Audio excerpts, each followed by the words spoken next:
welcome to Exhale, a Black woman's guide to mental health. I'm your host, Karen Vaughn, and today we're going to embark on a transformative journey of self-discovery and inner peace in our episode called Minding Your Mind with Dr. Sigrid Elston. We're going to explore the world of meditation and its powerful impact on mindfulness and serenity, which we all need so much, ladies. So can you explain what is meditation and how does it differ from other relaxing techniques? Well, thank you for having me, Karen. You're I'm welcome. glad to take this topic on. I would say the difference between meditation and other activities is that it's very intentional. And maybe sometimes we've been meditating and didn't even realize we were doing it.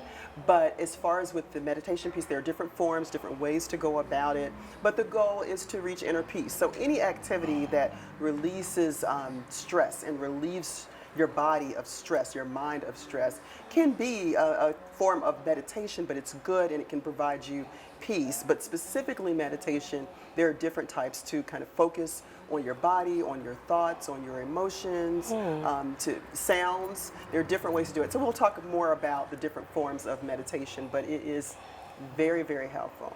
But let's talk about the different styles that one can do and then correlate how you would use it. Okay. When we think about being mindfulness, when we think about, just breathing exercises, what different types of meditation are there? Well, the few that are most common are guided meditation that can be with a podcast or some type of audio, someone else who is either physically present or virtually reciting kind of the steps that you would take to position yourself in a relaxed state and to focus on maybe your breathing. But the guided meditation, someone's actually walking you through the steps. The other forms can look a little different because there's a mantra type of meditation wherein, depending on different religious beliefs or spiritual beliefs, you can incorporate a certain type of sound or phrase that you repeat multiple times in a certain kind of set amount of time. There's also movement meditation, which can look like yoga, dancing.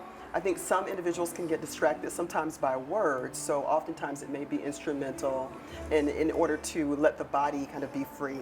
Focus meditation, I think, is one that is probably most common, like guided, because it's increasing someone's ability to pay attention to their different senses. And that's why guided and focus are most often used, because I think a lot of individuals get distracted by the beeps, the phones, the alarms, and things like that, or they also may feel like they can't do it right.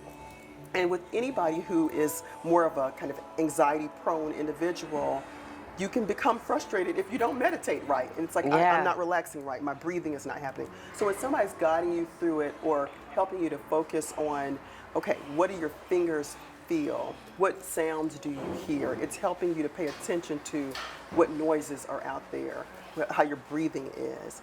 Mindfulness meditation helps you to focus on your thoughts. So oftentimes we get flooded with different thoughts running through our heads about either what we have to do or someone we're concerned about, something coming up. And so it allows you to let those thoughts kind of flow through, all the different thoughts just kind of flood through your brain. But then you kind of, in that moment, can move to another thought without becoming too obsessed or focused on judging the thought that you're having. Because that's what happens. We start with one thought, thinking, okay, I need to lose weight. Oh my goodness, how did I let myself get so fat? So that's where the judgment comes in. Okay. How did I let myself go like this? What happened? Was it the pandemic? Am I blaming the pandemic? Other people have been able to lose weight. And so you go down this very judgmental kind of train of thought, as opposed to saying, okay, that's something I'm aware of. I want to do something about it. And so the goal is to, whichever form you use, to reach to inner peace and release stress. Nice. Is there a type of meditation that beginners should start with so they don't feel overwhelmed and then just, well, I'm just not going to do it anymore? Maybe it's not for me. But is there, different levels to this? Yes. I would say for beginners, the guided meditation is probably the first one to go with. Okay. There are a few different websites that have like Black girls who meditate. I think they have some wonderful ones that can last either 3 minutes, 7 minutes, 15 minutes, or 30, depending on what kind of time you have. But look, this is the thing. If we take time out to go to the hair salon, to go to the nail salon, get lashes done, like all these things that we prioritize that are related to self-care, why would we not focus on self-care of our thoughts and our spirit, because Yeah. you can have all this on, but inside feeling completely torn apart and overwhelmed and stressed. So why not start there? And I think once you realize that meditation kind of sets a foundation or a stage for your day, it allows you to kind of move forward with a certain level of peace. You have a certain thought that's kind of guiding you. You've centered yourself Yeah. before just moving out into all the tasks and all the responsibilities. You kind of come back to that foundation. So you talked about like, a 3-minute meditation piece. Do you think that we could do something now for maybe a minute just to give our ladies something We to definitely practice or to just to Yes. get started? So Yes, let's do our definitely. 1 minute Okay, we're going to do our guided our 1 meditation. minute. Okay, so what I would like for our viewers, and Karen, if you were so inclined, I would like you to settle your feet, separate your legs. They can be knees together, but feet down. Your arms and hands in a relaxed position. They can be on your knees. You want to sit upright if that's comfortable, but if you want to relax your back and let your body give to the chair. Relax and let that feeling of what your hands feel like on the chair, what sounds you hear, but more importantly, think about your breathing. Taking deep, slow breaths to calm you.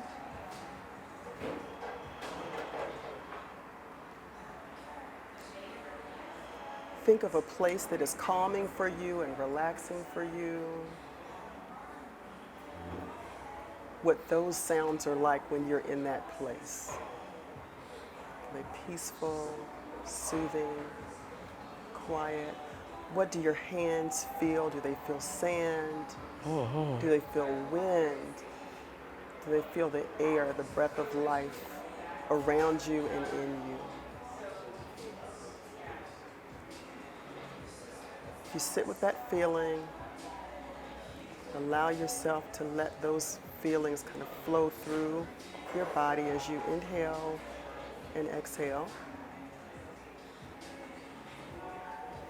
And slowly start to feel what your body feels like in your seat or on the floor, what your hands feel like on the chair. Bring yourself to alertness. You can open your eyes and look around. And slowly but surely return to present. And that was a quick. That was very relaxing. A quick piece. Trip but to the beach. A trip to the beach.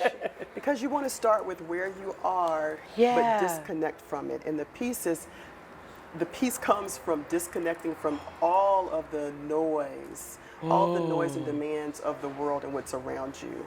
And so you want to first start with, okay, where you are, but what am I feeling? So how do I connect to what my body's feeling? We don't realize is that as African American women, we are the ones who have the highest death rate in comparison to our white counterparts, correct? Yeah. And so then where does that come from? So when we don't pay attention and we ignore certain signs and symptoms that we're feeling, we may or may not go to the doctor, which is probably a higher concern for our African American male counterparts. But what happens is we then go to the doctor, they now may downplay it, misdiagnose it, ignore it, and it may be something more severe because we're carrying this stress inside of our bodies. And so where can we start? Where can we start? One of the places is to be able to do it yourself or learn a way, have someone guide you through it, because Yeah. it does help with reducing sleep challenges, sleep disorders, chronic pain, tension headaches.